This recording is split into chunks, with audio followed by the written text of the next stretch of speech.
والا حضرت فاضل بریلوی رحمۃ اللہ علیہ فرماتے ہیں سونا جنگل رات اندھیری چھائی بدلی کالی ہے، سونے والوں جاگتے رہنا چوروں کی رکھوالی ہے۔ سونے والوں جاگتے رہنا چوروں کی، یہاں تو لوگ ہمارے عقائد کو تباہ کر رہے ہیں، صحابہ اور اہل بیت کے بارے میں، حضور کی نسبتوں کے بارے میں، اور ہمیں فکر نہیں ہے۔ اتنی دور لے جایا جا رہا ہے، اتنا فکری انتشار نہیں کہا۔ حضرت ربیعہ بن کعب کی وہ حدیث تو سارے لوگ سناتے ہیں کہ وضو کرایا کرتے تھے تو نبی پاک نے فرمایا کچھ مانگ لے، انہوں نے جنت میں نبی پاک کا پڑوس ہی مانگ لیا، یہ بخاری میں موجود ہے۔ لیکن وہ والی حدیث بھی پڑھو کہ جب نبی پاک نے انہیں کہا کہ ربیعہ تو مجھے وضو کراتا رہتا ہے، شادی کیوں نہیں کرتا؟ حضور نے نہیں فرمایا کہ اس کا ذاتی معاملہ ہے، میں شادی کراؤں گا، میں اس کام میں کیوں آؤں گا، شادی کیوں نہیں کرتا؟ اس کی حضور کوئی کاروبار نہیں، کوئی معاملہ نہیں، کوئی رنگ روپ نہیں، اور آپ کی خدمت سے بھی رک جاؤں گا۔ کہتے ہیں حضور خاموش ہو گئے۔ اگلے دن پھر پوچھا نکاح کیوں نہیں کرتے؟ میں نے کہا حضور نہ کاروبار ہے، نہ گھر ہے، نہ مکان ہے، نہ رنگ روپ ہے، کون رشتہ دے گا؟ جب میں یہ کہہ کے باہر نکلا نا حضور خاموش ہو گئے، تو میرے دل میں خیال آیا ربیعہ تو بحث کیوں کرتا ہے؟ اور ان کو بتاتا ہے جنہیں اللہ نے سارا کچھ ہی عطا فرمایا ہوا ہے۔ حضور کہتے ہیں شادی کیوں نہیں کرتا؟ تو چپ کر کے کہہ دے محبوبہ جیسے دل کرتا ہے ویسے کر دے، تو آگے سے دلیلیں دیتا پھرتا ہے۔ یہ بھی کو بات ہوئی۔ فرماتے ہیں اگلے دن میں نے ارادہ کر لیا، حضور نے اگر آج کہا تو کہہ دینا یا رسول اللہ جیسے دل ہو کرے۔ میں نے وضو کرایا، میرا خیال تھا حضور یہاں روک کے کہیں گے، یہاں روک کے کہیں گے، پر حضور نے آج بات ہی کوئی نہ کی۔ میں دیر تک سوچتا رہا یہاں کہیں گے، یہاں کہیں گے، پر آج حضور نے بات ہی نہ کی۔ میں پچھتا رہا تھا کہ 2 دن موقع ملا، میں نے ضائع کر دیا۔ فرماتے ہیں وضو پورا کرا کے جب میں باہر نکلا، دروازے تک پہنچا تو محبوب نے آواز دی، بات سن۔ میں ٹھہر گیا، فرمایا شادی کیوں نہیں کرتے؟ کہتے ہیں میرا تو دل پھولوں کی طرح کھل اٹھا۔ میں نے کہا یا رسول اللہ جیسے دل کرتا ہے کرا دے۔ نبی پاک علیہ الصلوۃ والسلام نے فرمایا فلاں قبیلے کے سردار کے پاس جا، اسے کہا اپنی بیٹی کا نکاح تیرے ساتھ کر۔ کہتے میں گیا، تھوڑی دیر کے لیے توقف کیا انہوں نے، لیکن پھر وہ راضی ہو گئے۔ میں واپس آیا، سنو یہ جی اس کا ذاتی معاملہ ہے، لیکن نبی پاک نے دیکھا کہ اس کو ضرورت ہے میری، اس کا نکاح نہیں ہو رہا، گھر نہیں آباد ہو رہا، تو حضور نے پورا کردار ادا کیا۔ میرے محبوب کریم علیہ الصلوۃ والسلام نے حضرت حارثہ بن نعمان کو بلایا، فرمایا تیرا ایک مکان خالی ہے؟ کہا یا رسول اللہ ہاں۔ فرمایا یہ میرے ربیعہ کو دے دے، اس میں رہا کرے گا، دلہن کو لائے گا۔ حضرت بریدہ اسلمی کو بلایا، فرمایا ایک کھجور کی گٹھلی کے برابر سونا چاہیے۔ یا رسول اللہ کس لیے؟ فرمایا میرے اس غلام نے اپنی بیوی کو حق مہر دینا ہے۔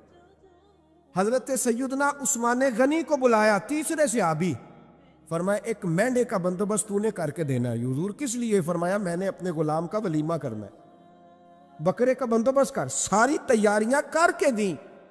حضرت ربیعہ کہتے ہیں جب میں دلہن بیاہ کے گھر لایا تو میرے دوست یار رشتہ دار مبارک دینے آئے، کہنے لگے تیری کیا بات ہے، شادی بھی اعلیٰ خاندان، ولیمہ بھی، اور کھجور کی گٹھلی کے برابر حق مہر بھی۔ تو حضرت ربیعہ رو پڑے، فرمانے لگے میں تو کالا کلوٹا حبشی غلام تھا، سلام بھی کوئی نہیں لیتا تھا، مجھے مبارک نہ دو، میرے مصطفیٰ پہ درود و سلام پڑھو۔ یہ سارا حضور کا کرم ہے۔ کہتے ہیں اس کا ذاتی معاملہ ہے، بھئی سارا دن تیرے ساتھ رہتا ہے، اٹھتا بیٹھتا ہے، تیری نوکری کرتا ہے، تو نے کبھی پلٹ کے دیکھا ہی نہیں، تو نے کبھی اشک شوئی نہیں کی، تو نے اتنا ٹائم ہی نہیں دیا کہ تیرے کندھے پہ سر رکھ کے رو سکے، تیری توجہ ہی نہیں۔ نبی رحمت علیہ السلام دائیں بائیں والوں، آگے پیچھے والوں کا خیال رکھتے، جہاں جس کو ضرورت ہوتی حضور اس کی ضرورت میں پہنچتے، اشک شوئی کرتے، نبی پاک پیار کرتے۔ کہتے ہیں اس کا ذاتی معاملہ ہے، میں کیا کروں؟ سنو حضرت جابر بن عبداللہ رضی اللہ تعالیٰ عنہ کے جو والد تھے نا حضرت عبداللہ بن عمر رضی اللہ تعالیٰ عنہ، وہ اعلیٰ ترین احد کے شہید ہیں کہ نبی پاک فرماتے ہیں رب کریم نے خود ان سے گفتگو فرمائی ہے، خود ان سے گفتگو کی اللہ تبارک و تعالیٰ نے۔ حضرت جابر بن عبداللہ کے والد عبداللہ بن عمر احد میں شہید ہو گئے۔ 6 یا 10 مہینے تھی ان کی، قرضے چڑھ گئے، کاروبار میں نقصان ہو گیا۔ ضروری نہیں کہ کوئی آدمی دھوکے باز ہی ہو تو وہ مقروض ہوتا ہے، یہ ضروری نہیں۔ تلک الایام نداولھا بین الناس، اللہ لوگوں کے دن پھیرتا ہے، حالات تبدیل کرتا ہے۔ اب سیابی پہ کچھ شک کر سکتا ہے؟ لیکن حضرت جابر کہتے ہیں اتنا قرضہ چڑھ گیا کہ ایک ایک بال میرا قرضے میں ڈوب گیا۔ قرضے بڑے دینے تھے، مقروض آتے، تنگ کرتے۔ خود نبی کریم علیہ السلام نے فرمایا ہے کہ جو مقروض ہوتا ہے وہ قیدی ہوتا ہے، جب تک قرض دے نہیں لیتا اتنی دیر تک وہ آزاد نہیں ہوتا۔ حضرت جابر ابن عبداللہ کہتے ہیں میرے باغ میں کھجوریں پکی تھی، یہ بخاری میں بھی ہے، کنز العمال میں بھی ہے، ابن کثیر میں بھی ہے، امام حلبی نے سیرت حلبیہ میں بھی لکھا ہے، بیسیوں درجنوں کتابوں میں آپ کو روایت ملے۔ فرمانے لگے کھجوریں جب میری پک کے تیار ہو رہی تھی تو مقروض جب پیسے لینے آتے تو میں کہتا قرضے یہ کھجوریں پکتی ہیں تو دیتا ہوں۔ یہ ہم پنجاب کے لوگ کیا کہا کرتے تھے، ہاڑی سونی جی، یہاں چاول کی فصل پہ، یہاں گندم کے، ہم نے تو کپڑے لیے ہوتے تھے ادھار دکانوں سے کہ فصل پکتی ہے تو پھر دے دیتے ہیں، کہ کھجوریں پکتی ہیں تو دیتا ہوں۔ فرماتے پتہ مجھے بھی تھا کھجوریں زیادہ تھوڑی ہیں اور جن کے پیسے دینے ہیں وہ پیسے، فرماتے ہیں کھجوریں پک گئی، اتاری تو یہ تو 11 گنا بھی اور ہو تب بھی قرضہ نہیں اترتا۔ کہتے ہیں میں نے دوستوں سے، یاروں سے، رشتہ داروں سے، وہ جو کہتے ہیں نہیں کوئی حکم ہوا تو بتانا، پھر جس دن بندہ حکم بتاتا ہے اس دن کہتے ہیں آج سویرے ہی بچہ پیسے لے گیا، یہ تو 2 گھنٹے پہلے بتاتا تو تیرا کام، ہنس رہے ہیں آپ بیچ بیچ میں سے، 2 گھنٹے بس لیٹ ہیں آپ، بلکہ کئی تو پونے گھنٹے کا ٹائم دیتے ہیں، کہتے ہیں پونا گھنٹہ پہلے تو آ جاتا تو تیرا کام بس۔ اور جب بھی آپ فون کرو سے اگلی دفعہ کرے تو پھر شاید آدھے گھنٹے کا ٹائم دے دیں کہ آدھا گھنٹہ ہو گیا تو لیٹ ہو گیا، ورنہ کام بالکل تیار تھا۔ اور ہمارے زمانے میں تو دوستی قائم رکھنی ہے تو صرف اس سے رہ سکتی ہے جسے آپ کام نہ بتائیں، حالانکہ اس دوست کا کیا مطلب، دنیا تے جو کام نہ آیا اوکھے سوکھے ویلے، اس بے فیضے سنگی کولوں بہتر یار اکیلے۔ کیا مطلب ہے، کام بتایا تو رفو چکر ہو گیا، مانا کیا ہوا اس بات؟ میرے رسول کائنات علیہ السلام کے صحابی کہتے ہیں سب سے کہا پر کسی نے نہ سنی، جب میں تھک گیا نا تو میں دروازہ رسول پہ چلا گیا، یا رسول اللہ، یا رسول اللہ، یا رسول اللہ، حضور قرضے زیادہ ہیں، کھجوریں کم ہیں، یہودیوں کے پیسے ہیں وہ مانتے نہیں، نبی پاک نے فرمایا ان سے کہو تھوڑے تھوڑے لے لیں باقی پھر دے، حضور نہیں مانتے۔ حضور کہہ سکتے تھے سلمان جاؤ بات کر کے آؤ، جاؤ بلال، صہیب جاؤ، کون جاتا ہے مقروضوں کی سفارش کرنے؟ کہتا ہے بھائی میں نہیں بیچ میں آؤں گا، اتنے پیسے اوہ ہو، میں اپنے موبائل فون بند کر جاتے، کو پوچھے نہ۔ لیکن نبی کریم علیہ السلام نے فرمایا سنو، خود رسول پاک، خود نبی پاک، حضور نے فرمایا چل میں تیرے ساتھ چلتا ہوں، چل میں تیرے ساتھ چلتا ہوں، مقروض کے ساتھ، امیر کے ساتھ نہیں، اس کے ساتھ نہیں جس نے پیسے لینے ہیں، بلکہ حضور مقروض کے ساتھ، گرے ہوئے کے ساتھ چلے، چل میں چلتا ہوں۔ یہودی تک گئے، فرمایا کچھ لے لے، یہ بیچارہ دھوکے باز نہیں الجھ گیا ہے، غربت، کچھ لے لے باقی پھر دے دیں گے۔ کہنے لگا سارے ہی لینے ہیں۔ جب اس نے بات نہ مانی تو پھر یہ اللہ کے رسول ہے نا۔ اعلیٰ حضرت فرماتے ہیں میرے کریم سے گر قطرہ کسی نے مانگا، دریا بہا دیے، دوربے بہا دیے۔ یہ دوربے کیا ہوتے ہیں؟ یہ مجھے پوچھا تھوڑے دن پہلے ایک شخص نے، آپ سنتے رہتے ہیں نا شعرات و ترجمہ پوچھتے ہی نہیں نا، کبھی پوچھ لیا کریں کہ اس کا معنی کیا ہے، کبھی پرچی لکھ لیا کریں تاکہ کوئی جب آپ سے پوچھے تو یہ دوربے کیا ہے، لفظ دوربے ہے ہی نہیں، اصل میں اعلیٰ حضرت کو پڑھتے نہیں نا لوگ، تو انہیں پتہ ہی نہیں وہ بات کتنی اعلیٰ، یہ لفظ دوربے نہیں ہے۔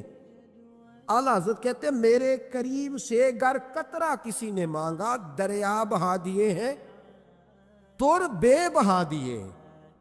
دور علیحدہ ہے اور بے بہا، دور کہتے ہیں ہیرے کو، ایک معنی ہیرا ہے، دور بے بہا، بے بہا کی تو سمجھ آتی ہے نا، دور بے بہا دیے ہیں یعنی ہیرے بے بہا دیے ہیں اسے۔ اب سمجھ آئی یہ بات کی، دریا بہا دیے ہیں، دور بے بہا دیے ہیں، یہ معنی ہے شعر کا۔ تو جب وہ نہ مانا یہودی تو نبی کریم علیہ الصلوۃ والسلام فرمانے لگے نہیں تو پھر پورے لینے ہیں. کہنے لگا جی پورے لینے ہیں. حضور فرمانے لگے کل آ جانا سارے دے دیں گے, پورے پیسے تیرے ملیں گے, تو آ جانا. حضرت جابر ابن عبداللہ کو حضور نے فرمایا کھجوریں اتار کے نا تو اپنے باغ میں ڈھیر لگا اور میں آیا. حضرت عمر حدیث کے راوی ہے, فرماتے بس رسول پاک چل پڑے. حضور نے کندھے پہ رومال رکھا, حضور چل پڑے.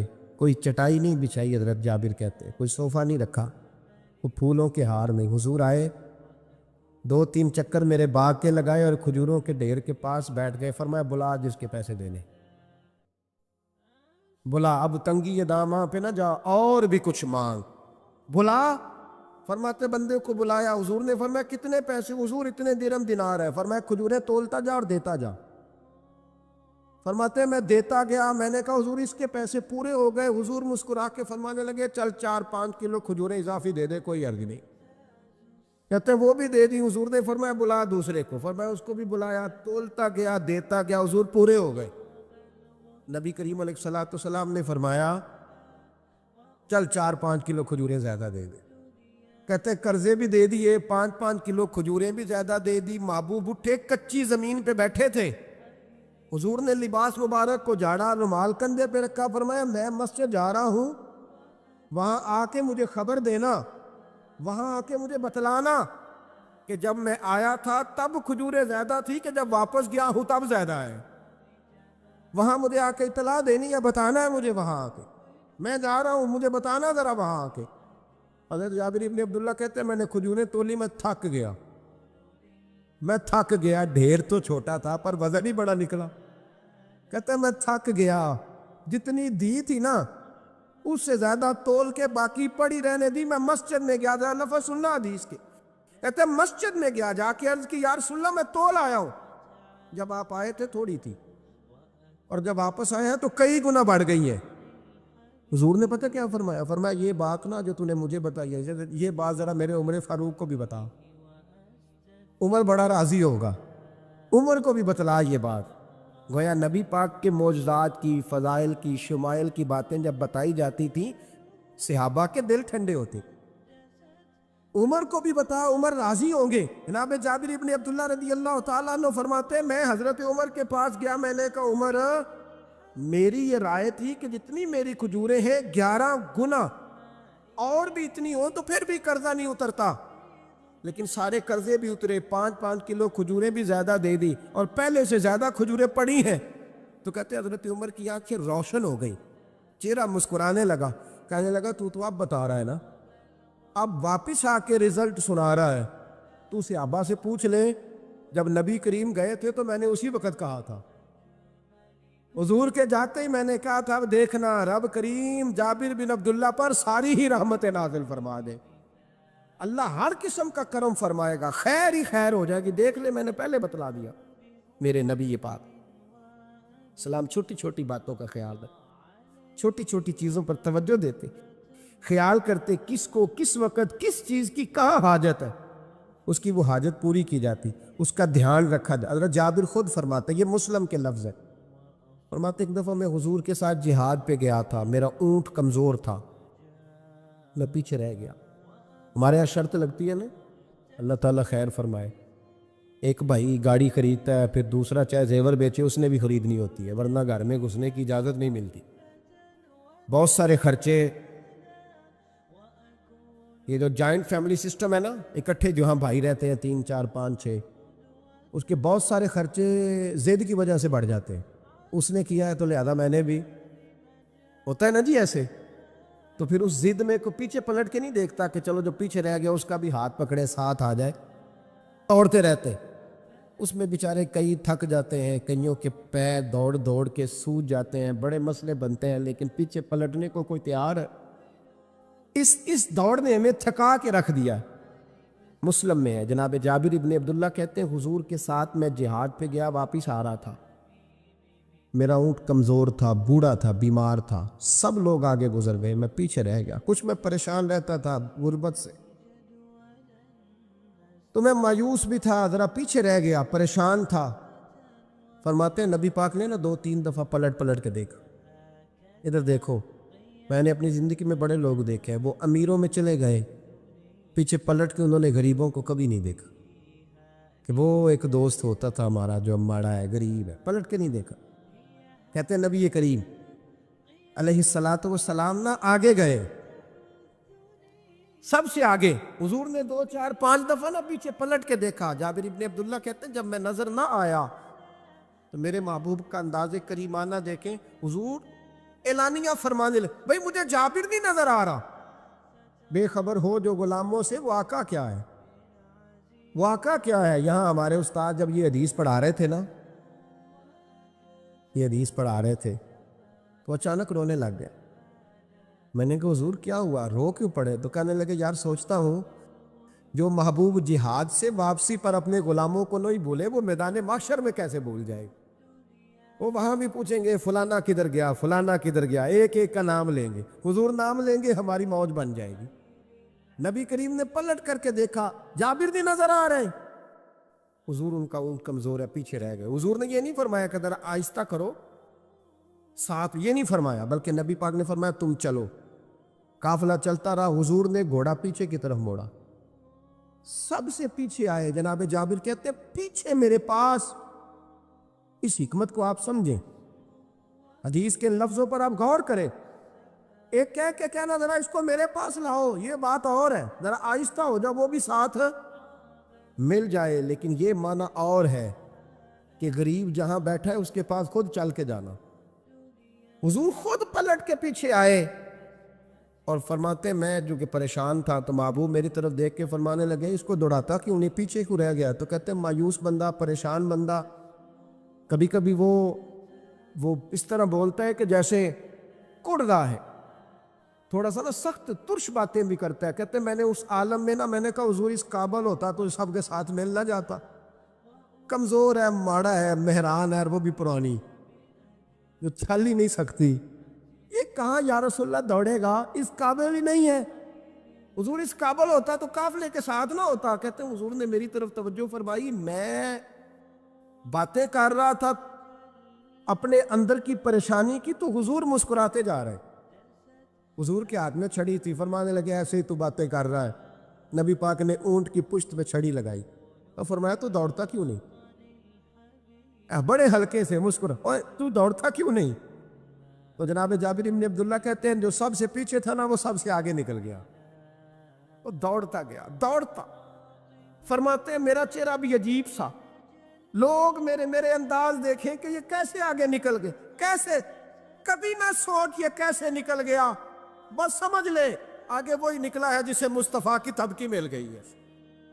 تو یہ نہ کہ سیاست کر گیا، چلاکی کر گیا، بس تھپکی مل گئی تو بات بن گئی۔ کہتے ہیں میں نکل گیا آگے، حضور کی تھپکی جو ملی تھی۔ حضرت جابر ابن عبداللہ کہتے ہیں حضور گھوڑا دوڑا کے میرے پاس آئے، خود حضور نے میرا اونٹ تیز کرایا نبی پاک کی برکت سے۔ تو قریب آ کے فرمانے لگے ٹھہر جا یار، ہم بھی تیرے قافلے میں، ہمیں بھی ساتھ لے لے۔ فرماتے اب تو میں رو ہی پڑا کہ خود بھیک دے، خود ہی کہے منگتے کا بھلا ہو، ٹھہر جا یار ہمیں بھی ساتھ لے لے۔ جناب جابر ابن عبداللہ رضی اللہ تعالیٰ عنہ فرماتے ہیں کہ جگہ پڑاؤ کیا، رکے، ٹھہرے کھانے پینے کو، نماز پڑھنے۔ نبی کریم نے مجھے بلایا، میں حاضر ہوا تو کہا یا رسول اللہ حضور حکم؟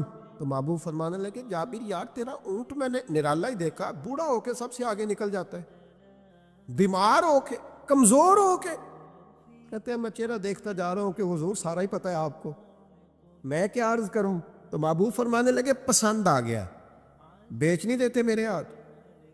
کہا یا رسول اللہ آپ رکھ لیں، حضور آپ کا یہ۔ فرمایا نہیں میں پیسے دوں گا۔ کتنے کا ہے؟ کہا یا رسول اللہ آپ رکھ لیں۔ فرمایا پیسے دوں گا۔ یا رسول اللہ مارکیٹ میں جاؤں تو 6-7 دینار کا بکے گا۔ فرمایا نہیں بھائی میں تو پورے 10 دوں گا، 6-7 نہیں، میں تو پورے حساب سیدھا، 6-7 کا کیا حساب ہوا، 10 پورے کا۔ حضور پھر بندہ نوازی ہے نا، کون بول سکتا ہے؟ حضور نے فرمایا بلال تیرے پاس 10 دینار تھے؟ حضور ہیں۔ فرمایا ان کو دے دو، اونٹ کے پیسے رکھ لو اور مال نہ مدینے جا کے دے دے۔ جابر ابن عبداللہ کہتے ہیں میں مدینے گیا شام کو، میں نے نا کبھی اپنے اونٹ کی اتنی خدمت نہیں کی جتنی اس دن کی۔ میں نے اسے بڑے پیار سے نہلایا، میں نے نئی رسی خرید کے اسے نکیل ڈالی، آج محبوب کی بارگاہ میں لے کے جانا ہے۔ کہتے ہیں تیاری کر کے نا، تیاری پوری تیاری کر کے، تن تندور ہڈاں دا بالن تے اسی ہاواں نال تپایا، کپ کپ مکیاں پیڑے کیتے، عشق پلے تھل لایا، تن دا سالن تے من دی ہانڈی، اتو نون صبر دا پایا، غلام فریدا وے میں ساری تیری، تینوں اجے یقین نہیں آیا۔ کہتے ہیں اسے بڑے پریم سے، بڑی محبت سے سجا کے، سوار کے، نکھار کے، تیار کر کے میں نبی کریم کی بارگاہ میں لے کے گیا۔ ظہر کی نماز پڑھ کے حضور نکلے، میری طرف دیکھا، میں نے کہا حضور پیسے لے لیے تھے، یہ آپ کا سامان ہے، مال ہے؟ کہتے حضور نے نکیل تھامی، میں واپس پلٹا، ابھی گلی کی نکر مڑا نہیں تھا، حضور نے آواز دی، جابر ذرا سن تو صحیح۔ کہتے میں واپس آیا ہوں تو حضور مجھ سے باتیں کرنے لگے، فرمانے لگے یہ میرا اونٹ ہے، اسے کمزور اور بوڑھا نہ سمجھنا، کبھی جانوروں میں دوڑا کے دیکھنا، سب سے آگے نکل جاتا۔ اور کریم محبوب فرمانے لگے 6-7 دینار کا نہ سمجھنا، میں نے پورے 10 دینار کا خریدا۔ اور پھر حضور پھر مسکرائے، فرمایا جابر تمہیں پتہ ہے تحفہ لینے دینے سے محبت بڑھتی ہے؟ حضور ہاں۔ فرمایا رکھ لو، میں تمہیں تحفے میں دینا چاہتا ہوں، رکھ لو، میں تحفے میں دینا چاہتا ہوں۔ جناب جابر ابن عبداللہ کہتے ہیں میں واپس لوٹ رہا تھا، رو رہا اور کہہ رہا تھا جیسا نبی اللہ نے مجھے دیا، جیسا رسول اللہ نے، سب سے اولا ہو اعلیٰ ہمارا علم۔ آنکھیں بند کر کے جھوٹ کی زندگی جی کے، اپنے ساتھ بددیانتی کر کے، دھوکہ دے کے اپنے آپ کو، دائیں بائیں اپنے آپ کو کہیں مصروف رکھ کے کچھ وقت ضائع تو کر لیتے ہو، پر تمہیں پتہ تو ہے نا کہ عبادت اللہ کی کرنی، تمہیں اس کی خبر ہے۔ اور میرے رسول پاک علیہ وسلم نے فرمایا بندہ اللہ کے سب سے قریب اس وقت ہوتا ہے جب وہ سجدے کی حالت میں ہوتا ہے۔ کس کے قریب ہوتا ہے؟ اللہ کے سب سے قریب ہوتا ہے، وہ بڑا نیڑے ہے رب کے، بڑا قریب ہے، اس لیے کہ وہ حالت سجدہ میں، وہ جب سجدے کرتا ہے نا، اس کی بارگاہ میں جب جھک جاتا ہے۔ آپ ذرا سجدے کی کیفیت دیکھیں نا، زبان بھی یہاں ہے، آنکھ بھی یہاں ہے، کان بھی، عقل بھی ساری، اس نے سارا کچھ رکھ دیا سجدے۔ آپ وہ کبھی پیچھے جائیں تو دیہاتوں میں کہا جاتا تھا ناک سے نکیریں نکالو، بہت بڑی سزا ہوتی تھی نا، ناک سے نکیریں نکالو، بڑی سزا ہوتی تھی۔ تو اس نے کہا مالک مجھے کسی نے کہا نہیں، پر دیکھنا میں نے رکھ دی ساری عقل سجدے میں، اور رکھ کے کہا کیا؟ سبحان ربی یا اللہ، اللہ میں پست ہوں تو اعلیٰ ہے، اللہ تو میرا رب ہے اور تو سب سے اعلیٰ اتنا۔ اور فرمایا جب یہ اس کیفیت میں ہوتا ہے تو پھر یہ اپنے رب کے قریب ہوتا ہے۔ میرے نبی کریم علیہ الصلاۃ والسلام نے مصلی سے دل لگانے کا درس دیا، حضور نے توجہ دلائی، صحابہ اس ذوق کے حامل لوگ تھے، وہ کوشش کرتے تھے۔ جناب صدیق اکبر رضی اللہ تعالیٰ عنہ کا عبادت کا مزاج ہمیشہ قائم رہا۔ حضرت عمر فاروق ساری رات اللہ کے حضور کھڑے رہے۔ حضرت عثمان غنی رضی اللہ تعالیٰ عنہ عشاء کی نماز پڑھ کے 2 رکعتوں کی نیت باندھتے تھے، 15 سپارے پہلی رکعت میں پڑھ دیتے اور 15 سپارے قرآن مجید کے دوسری رکعت میں پڑھ دیتے۔ آپ نے نا حضرت عمر فاروق کے وصال کے بعد ان کی ایک بیوہ سے نکاح کیا، حضرت عثمان غنی نے نکاح کیا۔ وہ خاتون آپ کے نکاح میں آئیں تو عرض کرنے لگی امیر المومنین میرے لیے اعزاز تو بہت ہے کہ میں امیر المومنین کی بیوہ تھی تو امیر المومنین کی منکوحہ ہو گئی ہوں، لیکن حضور نہ تو میں جوان ہوں کہ میرے اندر رغبت ہوتی اور نہ میں اب اس قابل ہوں کہ کوئی خدمت کر سکوں، میرے ساتھ نکاح کی وجہ کیا بنی؟ تو عثمان غنی رو پڑے، فرمانے لگے میں نے عمر فاروق کو مسجد میں اپنے رب سے ڈرتے ہوئے دیکھا، میں نے اسے روتے ہوئے دیکھا، عدل کرتے دیکھا، انصاف کرتے دیکھا، امت کی خیر خواہی کرتے دیکھا۔ تمہارے ساتھ نکاح اس لیے کیا ہے کہ تم مجھے یہ بتاؤ کہ عمر فاروق گھر کے اندر اپنے رب کو کیسے راضی کرتے، گھر کے اندر کیسے راضی کرتے تھے، وہ طریقے بتلاؤ، تم بتاتی جانا اور میں بھی اسی طرح گھر میں عبادت کروں۔ جس گھر میں اللہ کا ذکر ہوتا ہے وہ گھر زندوں کا ہے، اور جس گھر میں رب کریم کا ذکر نہیں ہوتا وہ گھر زندوں کا نہیں ہے۔ گھر نا ہم نا کتابوں میں پڑھتے ہیں کہ بزرگ کہتے ہیں، حضرت فضیل بن ایاز کہتے ہیں کہ میں ایک گلی سے گزر رہا تھا تو گھر کے اندر کسی قاری صاحب نے قرآن کی آیت پڑھ دی، وَلِمَنْ خَافَ مَقَامَ رَبِّهِ جَنَّتَانِ۔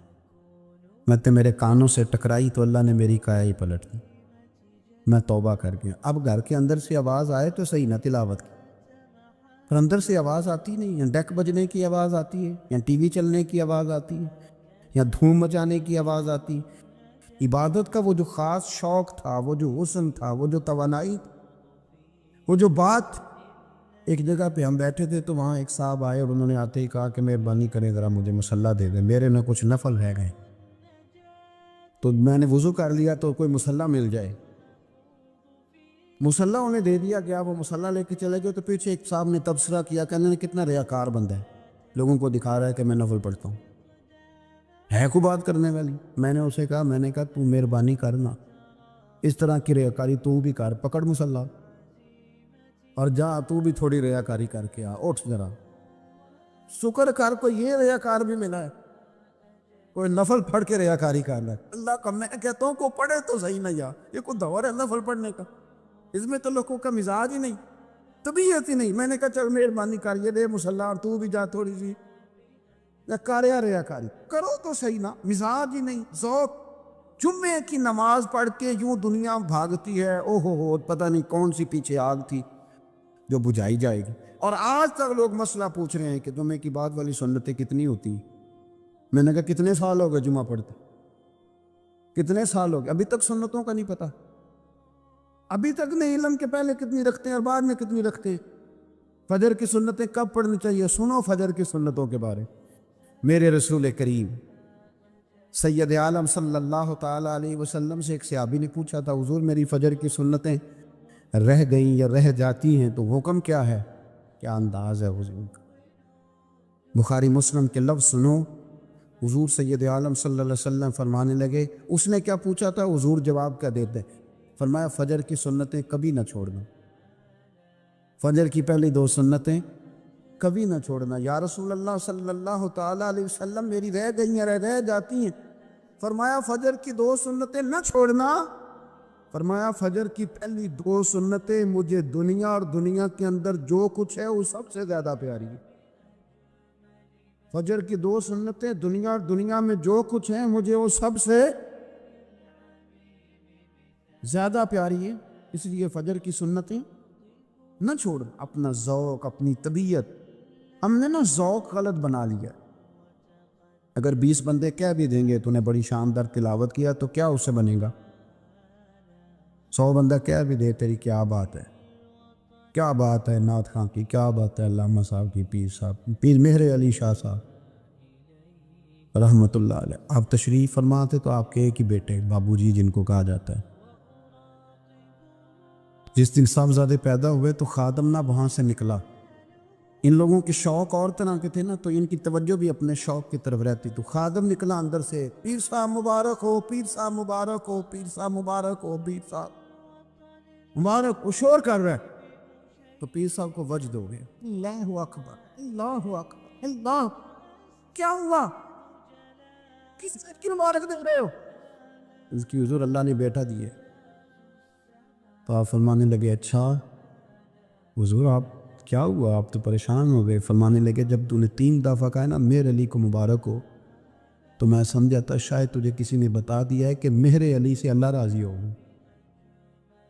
میں سمجھا تھا کہ شاید تو یہ خبر لے کے آیا ہے کہ کسی نے بتایا ہے کہ مجھے آج خبر ملی ہے کہ مہر علی سے رب، اچھا پتر ہوا ہے، الحمدللہ اللہ کا شکر ہے، پر میرے لیے مبارک کا دن وہ ہوگا جب میرا رب کہے گا کہ میں مہر علی سے راضی، میرے محبوب کہیں گے کہ میں مہر علی سے۔ آپ بات کو سمجھیں، شوق ہی کسی اور طرف تھا، دل ہی کہیں اور لگا ہوا تھا، طبیعت ہی کہیں اور مائل تھی۔ کوئی وظیفہ پوچھتے تھے تو پڑھتے تھے وہ لوگ، کچھ اللہ اللہ انہیں بتائی جاتی تھی تو کرنے کا ذوق رکھتے تھے، طبیعت تھی، قائل تھے۔ حضرت ربیع کہتے ہیں میں بڑی دور سے سفر کر کے گیا حضرت اویس کرنی سے ملنی، بڑی دور سے، اور جب میں پہنچا تو فجر کا وقت تھا، تو حضرت اویس کرنی کو میں نے پا لیا، تو وہ نماز پڑھ کے نا قرآن شریف لے کے بیٹھ گئے۔ فرماتے ہیں اشراق چاشت کا وقت ہوا تو نفلوں کی نیت باندھ لی۔ محدث ابن الجوزی نے لکھا ہے، فرماتے ہیں پھر جب زوال کا وقت ہوا تو مسجد میں جھاڑو دینے لگ گئے۔ زور کی نماز پڑھ کے تو عصر کی تیاری تک وہ مسجد میں بیٹھے رہے، اور میرے نبی پاک علیہ السلام نے فرمایا جو نماز کے انتظار میں بیٹھا ہو وہ نماز ہی میں ہے، وہ نماز ہی میں ہے۔ فرمایا میری دنیا، میری امت کی جو رہبانیت ہے نا وہ اتنی ہے کہ نماز کا انتظار کرے، اذان کے بعد نماز کا یہ راہب ہے، یہ اس وقت چھوڑ کے بیٹھے ہیں ذرا۔ فرماتے ہیں عصر تک انہوں نے اللہ اللہ کی، پھر مغرب تک کی، عشاء کی نماز ہوئی تو نماز پڑھی تو وہ تھک گئے۔ اب مجھے وہ فارغ ہوں، مصلی چھوڑے تو میں ملاقات کروں نا، کہ آپ حیران نہ ہو کہ اتنی دیر بندہ کیسے اللہ اللہ کر، ہم نے کی نہیں نا اس لیے ہم پریشان ہیں۔ جو عادی ہوتے ہیں وہ کر بھی لیتے ہیں، وہ یہ کام، میری بات کی سمجھ آ رہی ہے؟ جب جاتے ہو کسی دفتر میں تو 8 گھنٹے کھڑے رہ لیتے ہو نا، مجبوری ہوتی ہے تو کھڑے رہا جا سکتا ہے۔ پاسپورٹ کا دفتر، بولیے، امیگریشن کی لائنوں میں، اور میں نے تو ایمبیسیوں میں بندے 12 گھنٹے پہلے جا کے کھڑے دیکھے، رہ لیتے ہیں کھڑے۔ تو اگر ان کاموں کے لیے رہا جاتا ہے تو اللہ رسول کے لیے بھی کھڑے رہا جا سکتا ہے۔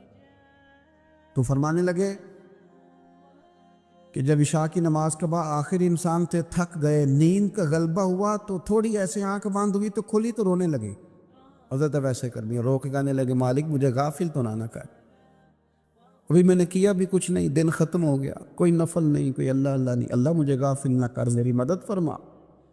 فرماتے ہیں جب وہ روئے تو میرے ساتھ جو شخص تھا میں نے کہا اٹھو چلیں، کہنے لگا حضور ملا نہیں، فرمایا جو میں لینے آیا تھا وہ مجھے مل گیا ہے، جو میں ان سے سیکھنے آیا تھا وہ مجھے نصیب ہو گیا، اب اور میں نے کیا لینا، ختم ہو گئی بات، اٹھو چلیں۔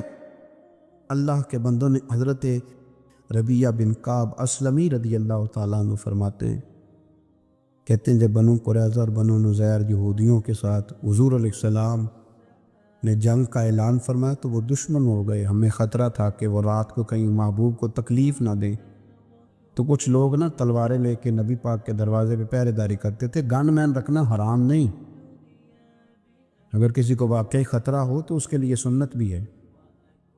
حضرت علی المرتضیٰ تلوار لے کے حضور کے گھر کا پہرا دیتے تھے۔ حضرت ربیعہ بن کعب اسلمی رضی اللہ تعالیٰ عنہ فرماتے ہیں کہ رات میری ڈیوٹی تھی کہ میں حضور کے گھر کا پہرا دوں گا، تو فرماتے ہیں میں باہر سن رہا تھا، ساری رات ہی میرے نبی پاک نے اللہ کی تسبیح پڑھی، ساری رات، کبھی تسبیح، کبھی تہلیل، کبھی تحمید، کبھی تکبیر، ساری رات۔ فرماتے ہیں ساری رات حضور پڑھتے رہے اور ساری رات ہی میں سنتا رہا، مجھے اونگ آ گئی، میری آنکھ لگ گئی، حضور ابھی پڑھ رہے تھے، میں تھک کے سو گیا۔ اور فرماتے ہیں جب میری آنکھ دوبارہ سے کھلی تو میرے کانوں میں پھر کوئی چیز گونجی، تو میں نے کان لگایا تو میرے حبیب ابھی بھی اللہ کو یاد کر رہے، ساری رات حضور رب کی عبادت کرتے۔ اسی لیے تو کہا یا ایھا المزمل قم اللیل الا قلیلا، حبیب ساری رات تو نہ جاگا تھا، تھوڑا آرام بھی کر لیے گا۔ میرے بھائی اپنا مصلی، اپنی عبادات، اپنے وظائف، اللہ اللہ جو آپ نے کسی سے سیکھی ہے اس کو کبھی کمزور نہ ہونے دیں۔ شجرہ شریف جو کسی بزرگ سے آپ لے لیتے ہیں تو کیا رسم ہے کوئی؟ اس پہ کچھ لکھا ہوتا ہے، وہ پڑھنے کے لیے دیا جاتا ہے، اس پہ لکھا ہوتا ہے کہ یہ اللہ اللہ آپ نے کرنی ہے۔ انسان پر اگر کوئی شخص نیکی کر دیتا ہے، احسان کر دیتا ہے، تو انسان اس کے سامنے پھر گردن نہیں اٹھا سکتا، یار یہ میرے مشکل وقت کا دوست ہے، اس نے میرے ساتھ نیکی کی، کبھی بھی گردن نہیں اٹھائے گا، جھکا کے رکھے گا۔ تو اگر عام کوئی نیکی کر دے تو اس کے سامنے انسان کبھی گردن نہیں اٹھاتا، تو جو رب ساری نعمتیں عطا فرمائے، جو کہے کہ تیری تخلیق میں نے کی، تجھ سے پہلوں کو بھی پیدا میں نے کیا، تیرے لیے زمین کا بچھونا بھی میں نے بچھایا، آسمان کی چھت بھی میں نے لگائی، تیرے لیے زمین سے ساری اناج کو، پھل کو، کھیتیوں کو نکالا بھی تیرے لیے۔